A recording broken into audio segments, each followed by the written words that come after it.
এটা আপনাকে দেখে তো আমি চিনতেই পারিনি। আপনি কি কানাডা তো লুঙ্গি পরেন নাকি? না না, this is the first time. আমি আসলে লুঙ্গি পরতে পারি না, চাচা এনে দিল।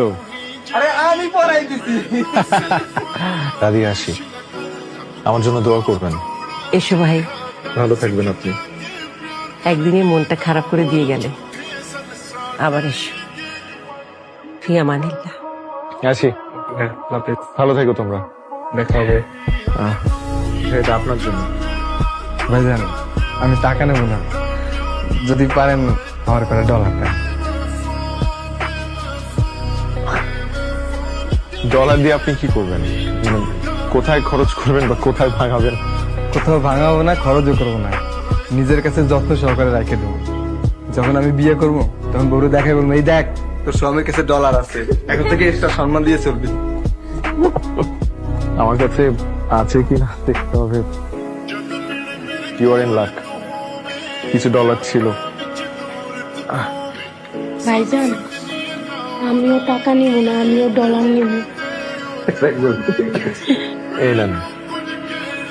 ছেলেটাকে কিন্তু আমার খুব পছন্দ হয়েছে। আমার মন বলছে ওর মনটা তো দাদার মতো অনেক বিশাল সুন্দর।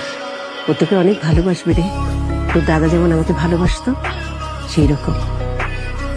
দেরি করিস না, বোকামিও করিস না, ওকে বিয়ে করে ফেল। যা যা, সাবধানে যাস।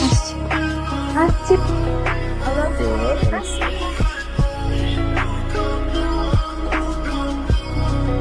আপনার সমস্যা কি? আপনি বিদায় না নিয়ে চোরের মতো নামলেন কেন? আপনি বাচ্চাদের মতো ঘুমাচ্ছিলেন দেখে ভীষণ মায়া লাগলো, তাই ডাকতে ইচ্ছা হয়নি। আচ্ছা, আপনি কি সবসময় মানুষকে তেল দিয়ে কথা বলেন? আমি আবার কখন কাকে তেল দিলাম? সব সময় বলেন, মাত্র বললেন। আবার আজকে সকালে যেমন দাদিমাকে বললেন সুচিত্রা সেন। আমার ওনাকে দেখে সুচিত্রা সেনার মতো লেগেছে, তাই বলেছে। দাদিমা আপনাকে অনেক আপনি তো এখনো বিয়ের মতামত জানাননি। আমি আসলে এখনো শিওর না। আমার 2টা শর্ত আছে। আপনি যদি আমার 2টা শর্ত মেনে নেন তাহলে আমি ভেবে দেখতে পারি। আমি আপনার সব শর্ত মেনে নেব, বলেন। এখন না, লিখে জানাব। হ্যাঁ, তাহলে টেক্সট করেন। না, এখন না, একটু আগে আমার শর্ত দুটো একটা কাগজে লিখে খামের ভিতরে রেখেছি। কাল যখন আপনার সাথে দেখা হবে তখন খামটা দিব, তখন পড়ে দেখবেন। কাল আমাদের দেখা হচ্ছে? কাল দেখা হচ্ছে। ঠিক আছে, কখন?